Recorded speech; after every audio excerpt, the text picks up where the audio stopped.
Hi, Owls. This is Mrs. Myers. This week during your ACT practice, you did a Kahoot over a science ACT passage, and I will be going over the answers to that science ACT passage with you now. Now, remember our number one tip for the science ACT is do not read the passage, go straight to the questions. It will save you time. So I would not recommend reading this directions section, reading this little paragraph here. You might not even understand it. It might be something you've never learned in class. Go straight to the questions to save time. All right, number one says according to table 2. That tells us that we are looking at table 2, this section here. Which of the following graphs best shows for each of the 4 anhydrous salts the solubility in H2 at 80 degrees Celsius? 80 degrees Celsius tells us that we are looking at our last row here that I am highlighting. Okay, so basically this question is pretty easy. It's asking which of these 4 graphs matches these numbers in this 80-degree row. Okay, to save time, I will first just figure out which one's the lowest. Okay, the lowest number here is 43.7 for the FeSO4. Okay, and let's see which graph has that one as the lowest. Not A. B does have FeSO4 as the lowest. C, not C. D does as well. So I know my answer is either B or D. If I'm in a hurry, maybe I'm running out of time, I would just pick one of those and keep going.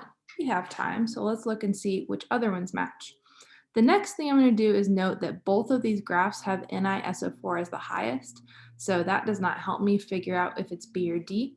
Okay, now I look at these other two ones, the COSO4 and the FeSO4. It looks like for answer D, they're in the 40s, and for answer B, they're in the 20s. So looking back at my row here, it looks like they should be in the 40s, which tells me my answer for number 1 is D. All right, so hopefully that showed you how to quickly eliminate answers. Number 2, according to table 2, as temperature increases from 20 degrees to 80 degrees, all right, so we're on table 2, same one as before. Let me use a different color for my highlighter. All right, we're using blue now. In table 2, as we go from 20 degrees to 80 degrees, so moving down the table this way, okay, the solubility in water of COSO4, okay, so we're looking at COSO4. I'll highlight that section. These data tables can have a lot of numbers and feel confusing. It helps if you can figure out which section of the table you're looking at. They're asking about the COSO4, this column here, and they're also asking about the FeSO4, this column here. They're asking, as we move down in temperature from 20 to 80, solubility in water, does it increase or decrease? Okay, so do these numbers as we move down increase or decrease for these two columns? If I look at COSO4, I see an increase, increase, and then decrease. 56 to 49 is a decrease.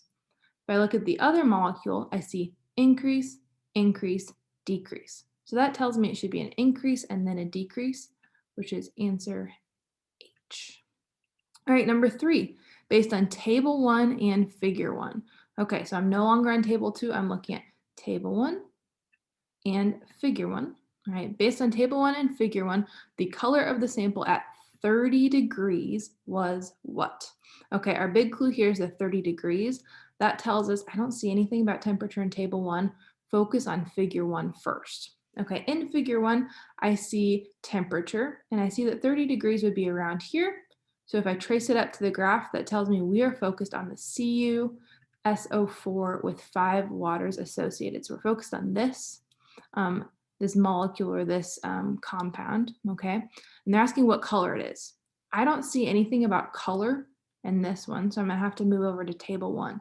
It's tricky on the science ACT. Sometimes they ask you to take information from one graph or table and connect it to information in another. Figure out where to start. I knew we needed to start with figure 1 because they give us temperature and there's nothing about temperature in table 1. All right, so I figured out from figure 1, we're looking at the COSO4 with 5 waters. If we move over and take that information to table 1, we see that we have CuSO4 with 5 waters here. And they're asking about color. So that tells me my answer is either going to be blue or pale green. Let's see if those are both options. Those are both options, so it's either A or B. If you're in a rush, pick one of those and keep going. We have time, so let's figure out, is it A or is it B? Okay. This graph or this table tells us blue is the color of the CuSO4 with 5 waters, and pale green is an anhydrous salt color. What's an anhydrous salt? If you don't know, the ACT will always tell you somewhere what something is. They're not going to ask you a question very often that requires a lot of science background. Usually the answer's somewhere on the page, okay? I don't know what an anhydrous salt is, but look, that word is up here in this paragraph. So now we do have to kind of skim the paragraph, okay? It tells us, usually new vocab on the Science ACT, they will put in italics. Anhydrous salt is an ionic compound that has no associated waters. Are we looking at something that has no water? This one has water, so it must not be the pale green. It must be the one that has water, the blue. So our answer for number 3 is A, blue. All right, moving on, number 4. Let's switch colors. We'll use green now. Okay. Based on figure 1, all right, we're focused on figure 1, okay? As the sample was heated from 0 degrees to 100 degrees, so we're moving from 0 to 100. We're going from this compound to this compound, okay? The mass decreased by what? They're asking about mass. Here's mass on the y-axis. They're asking basically, as we go from this to this, how much does the mass decrease, okay? It looks like it started out around 100. There's that mass at 100. And then when we get to this compound, it's about 85. Now you could do the math, 100 minus 85. That is about 15. It is 15. All right, do I see an answer close to 15? Yes. 4 is G, 14. Okay, so the answer for number 4 is G. All right, 5. Based on figure 1. All right, we're back to figure 1, the graph. The change that occurred in the sample as it was heated from 175, which is about here, to 300, about here. So as we go from this molecule to this molecule, okay, would best be represented by which chemical equation? So basically they're asking, as we go from CuSO4 with 1 water to CuSO4 by itself, which equation of the answer choices matches that change, okay? It looks to me like it just lost the water. So which of these equations looks like it just lost the water and now it's by itself, CuSO4? That looks like A. It started off with 1 water attached, just like here, and now it is by itself, okay? Now we know nothing's ever destroyed or created mass-wise, so we know that water is just separate now by itself. It's not included in the graph though. All right, so 5 is A. 6, last one. Let's see if I have any more colors. Let's do red. All right, number 6. A student claimed that 50 grams of CuSO4 will dissolve in 300 grams of water at 20 degrees. That doesn't tell me where to look, but the next sentence does. Does table 2 support this claim? All right, now we're focused on table 2. This guy here. Okay, and it's a lot of numbers in the table. Let's use the things that they asked us in the question to narrow down which part to focus on, okay? They tell us 50 grams CuSO4. Okay, so I know that I'm focused on this column here, CuSO4, okay? And they're saying, will 50 grams of that dissolve in 300 grams of water at 20 degrees Celsius, okay? So I know I can narrow it down to this number here because they're asking about 20 degrees Celsius, okay? So they're asking, will 50 grams of this dissolve in 300 grams? I don't know about 300 grams, but I do know this graph is telling me about 100 grams, okay? So the table tells us for every 100 grams of water, 20 grams can dissolve, okay?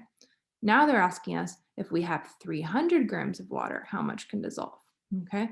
So we'll have to take this number that's for 100 water and multiply it by 3 to get to 300 water, okay? So if 20 grams can dissolve in 100 grams of water, sorry, it's hard to write with this highlighter. How much can dissolve in 300? We just have to do 20 times 3. 20 times 3 is 60. So we know you could dissolve up to 60 grams of the CuSO4 in 300 grams of water, okay? Will 50 dissolve? Yes, 50 is less than 60, okay? So our answer is either H or J, and the answer should be H because it says up to 60. And again, how did I get that 60? I took the number they gave us, 20, which was for 100 water, And I did it times 3 because they're asking for 300 water. So 20 times 3 is 60. 6 is H. All right, hope you had fun practicing your science ACT this week. Reminders, skip straight to the questions, and each question will tell you where in the passage to look. You don't usually need any prior knowledge. You can figure out everything you need just by looking at the passage. When you can, eliminate answers and take your best guess. All right, thanks for watching.